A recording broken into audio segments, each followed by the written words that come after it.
11वी online प्रवेश घेत असताना प्रवेशाच्या वेळी काही महत्त्वाची कागदपत्रे अपलोड करायची असतात. जसे की त्यामध्ये जातीचा दाखला असेल, नॉन क्रिमिलियर सर्टिफिकेट असेल आणि शाळा सोडल्याचा दाखला.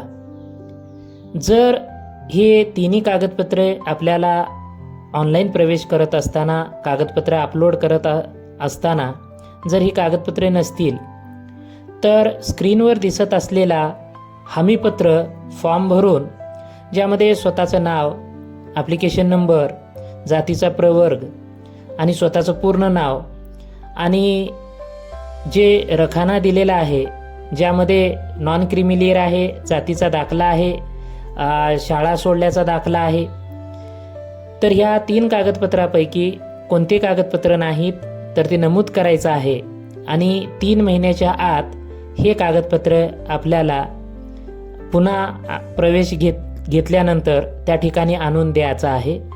आणि जर तिन्ही कागदपत्र नसतील तर सर्व कागदपत्र अपलोड करत असताना हे हमीपत्र भरून त्या कागदपत्रासोबत हमीपत्रसुद्धा अपलोड करायचं आहे.